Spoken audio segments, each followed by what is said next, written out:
ভালোবাসা নিজের ইচ্ছে মতো পথ খুঁজে নেয়, যেখানে চাওয়া পাওয়ার হিসেব চলে না। কখনো ভুল ঠিকানায় গিয়ে ঠিক মানুষের সাথেই দেখা হয়ে যায়। আজকের গল্পটি ঠিক তেমনই, নীরব ভালোবাসার, অপূর্ণ চাওয়ার, আর এক অনাকাঙ্ক্ষিত ঠিকানায় এসে জীবন বদলে যাওয়ার।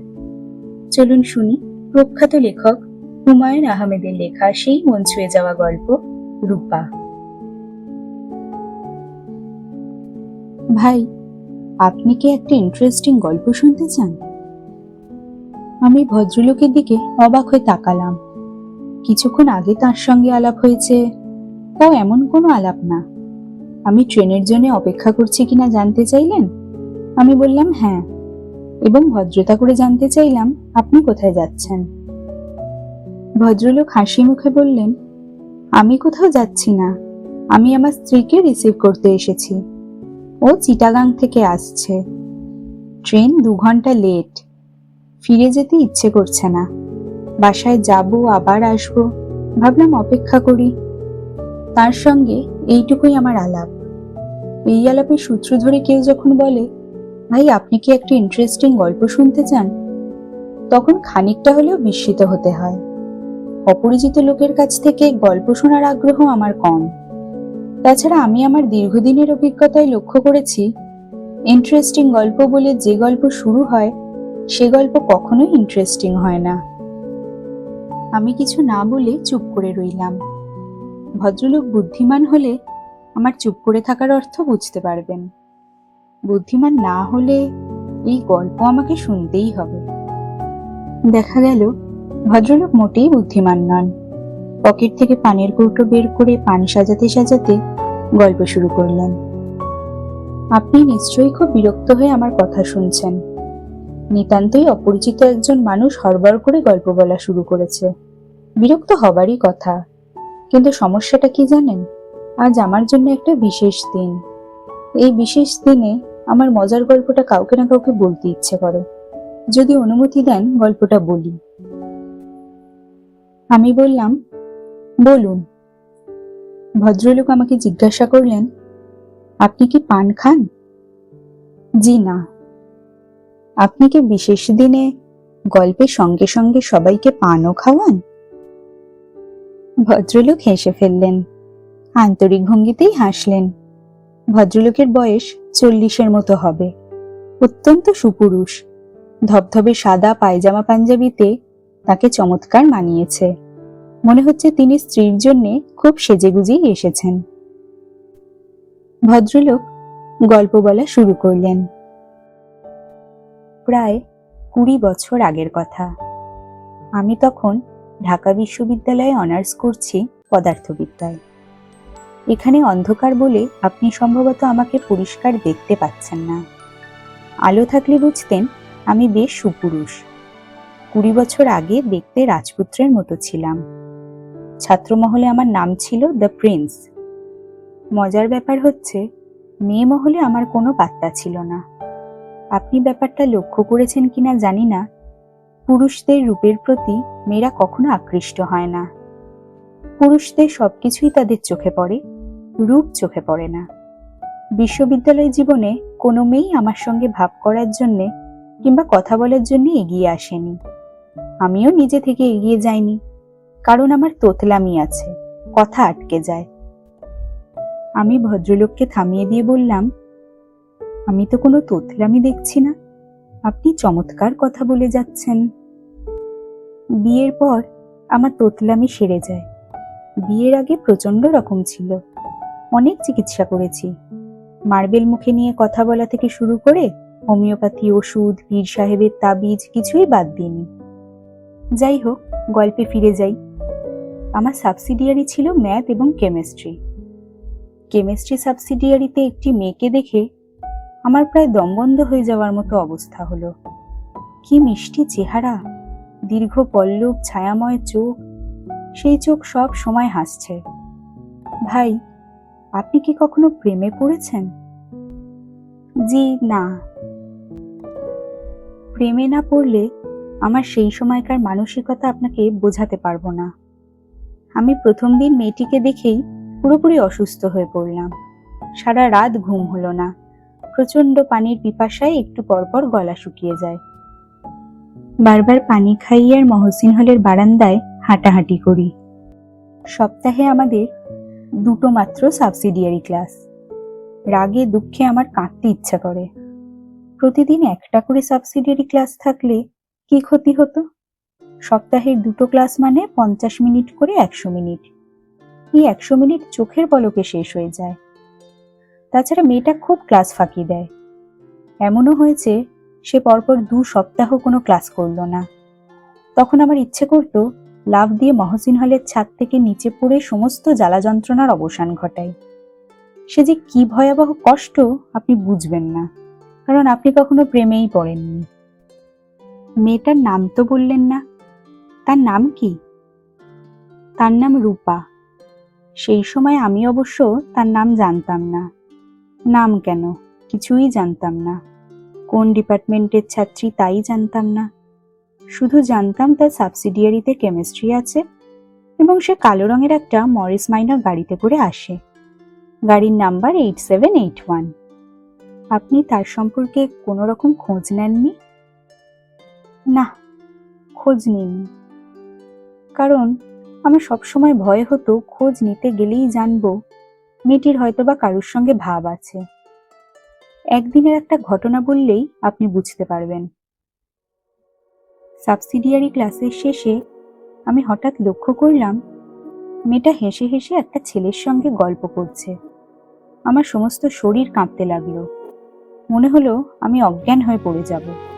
সব ক্লাস বাদ দিয়ে হলে চলে এলাম। কিছুক্ষণের মধ্যেই সমস্ত শরীর কাঁপিয়ে আমার জ্বর এসে গেল। আশ্চর্য তো বটেই। পুরো 2 বছর আমার এইভাবে কাটলো। পড়াশোনা মাথায় উঠল। তারপর একদিন অসীম সাহসের কাজ করে ফেললাম। মরিস মাইনর গাড়ির ড্রাইভারের কাছ থেকে বাড়ির ঠিকানা জেনে নিলাম। তারপর মেয়েটিকে সম্বোধনহীন একটা চিঠি লিখলাম।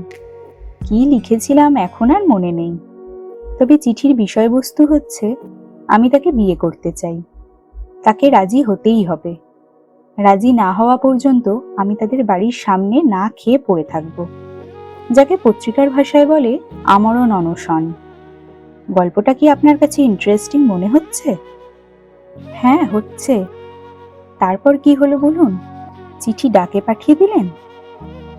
না, নিজেই হাতে করে নিয়ে গেলাম। ওদের বাড়ির দারোয়ানের হাতে দিয়ে বললাম, এ বাড়ির একজন আপা আছেন না, ইউনিভার্সিটিতে পড়েন, তার হাতে দিয়ে এসো। দারোয়ান লক্ষ্মী ছেলের মতো চিঠি নিয়ে চলে গেল এবং কিছুক্ষণের মধ্যেই ফিরে এসে বলল, আপা বলেছেন তিনি আপনারে চিনেন না। আমি বললাম, তিনি ঠিকই বলেছেন, তবে আমি তাকে চিনি, এটাই যথেষ্ট। এই বলে আমি গেটের বাইরে খুঁটি গেড়ে দাঁড়িয়ে গেলাম। বুঝতেই পারছেন নিতান্তই পাগলের কাণ্ড।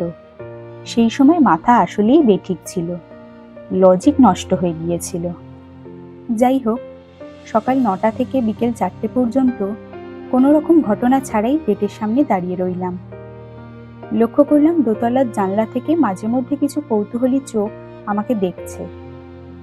বিকেল 4টায় এক ভদ্রলোক বাড়ি থেকে বের হয়ে কঠিন গলায় বললেন, যথেষ্ট পাগলামি করা হয়েছে, এখন বাড়ি যাও। আমি তার চেয়েও কঠিন গলায় বললাম, যাব না। পুলিশে খবর দিচ্ছি, পুলিশ এসে তোমাকে ধরে নিয়ে যাবে। কোনো অসুবিধা নেই, খবর দিন। ইউ রাস্কেল, মাতলামি করার জায়গা পাও না? গালাগালি করছেন কেন? আমি তো আপনাকে গালি দিচ্ছি না। ভদ্রলোক রাগে জ্বলতে জ্বলতে বাড়ির ভেতর চলে গেলেন। তার পরপরই শুরু হলো বৃষ্টি, ঢালাও বর্ষণ। আমি ভিজছি নির্বিকার ভঙ্গিতে। সঙ্গে সঙ্গে বুঝছি যে জ্বর এসে যাচ্ছে। সারাদিন রোদে পোড়ার পর এই ঠান্ডা বৃষ্টি সহ্য হবে না। তখন একটা বেপরোয়া ভাব চলে এসেছে, যা হবার হবে। ক্ষুধায় ক্লান্তিতে শরীর অবসন্ন। মাঝে মাঝেই মনে হচ্ছে এই বুঝি মাথা ঘুরে পড়ে গেলাম। ইতিমধ্যে আমি আশেপাশের মানুষদের কৌতূহলী দৃষ্টি আকর্ষণ করতে সমর্থ হয়েছি। বেশ কয়েকজন আমাকে জিজ্ঞেস করলেন, কি হয়েছে, এখানে দাঁড়িয়ে দাঁড়িয়ে ভিজছেন কেন? আমি তাদের সবাইকে বলেছি, আমাকে নিয়ে মাথা ঘামাবেন না, আমি একজন পাগল মানুষ। মেয়েটির বাড়ি থেকেও হয়তো টেলিফোনে এই বিচিত্র ঘটনার কথা কাউকে কাউকে জানানো হয়েছে। 3টি গাড়ি তাদের বাড়িতে এলো। গাড়ির আরোহীরা রাগী ভঙ্গিতে আমার দিকে অনেকক্ষণ তাকিয়ে বাড়ির ভেতর ঢুকলেন। রাত 9টা বাজলো। বৃষ্টি এক মুহূর্তের জন্য থামল না। জ্বরে তখন আমার গা পুড়ে যাচ্ছে, দাঁড়িয়ে থাকতে পারছিলাম না, পা ছড়িয়ে বসে পড়লাম।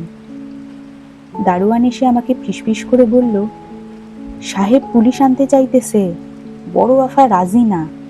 বড় আফা আপনার অবস্থা দীক্ষা খুব কান্তাছে, টাইট হইয়া বইয়া থাকেন। আমি টাইট হয়ে বসে রইলাম। রাত 11টা বাজল।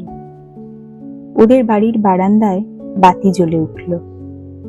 বসার ঘরের দরজা খুলে মেয়েটি বের হয়ে এলো। মেয়েটির পেছনে পেছনে ওদের বাড়ির কজন মানুষ।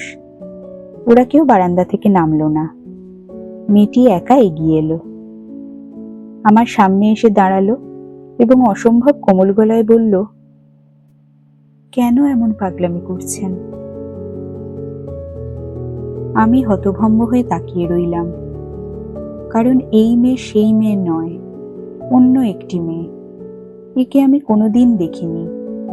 মরিস মাইনর গাড়ির ড্রাইভার আমাকে ভুল ঠিকানা দিয়েছে, হয়তো ইচ্ছে করেই দিয়েছে।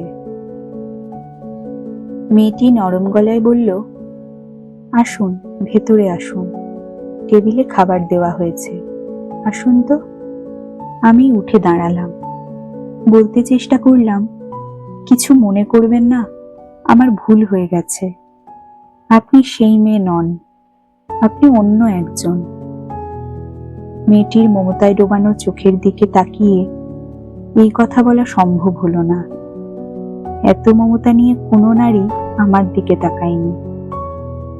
জ্বরের ঘোরে আমি ঠিকমতো পা ফেলতে পারছিলাম না। মেয়েটি বলল, আপনার বোধহয় শরীর খারাপ, আপনি আমার হাত ধরে হাঁটুন, কোনো অসুবিধা নেই। বাসার সবাই বারান্দায় দাঁড়িয়ে কঠিন চোখে আমাদের দিকে তাকিয়ে আছে। তাদের সবার কঠিন দৃষ্টি উপেক্ষা করে মেয়েটি হাত বাড়িয়ে দিল। যে গভীর ভালোবাসায় হাত বাড়ালো, সে ভালোবাসাকে উপেক্ষা করার ক্ষমতা ঈশ্বর মানুষকে দেননি। আমি তার হাত ধরলাম, এই 20 বছর ধরেই ধরে আছি। মাঝে মাঝে এক ধরনের অস্থিরতা বোধ করি। ভ্রান্তির এই গল্প আমার স্ত্রীকে বলতে ইচ্ছে করে, বলতে পারি না।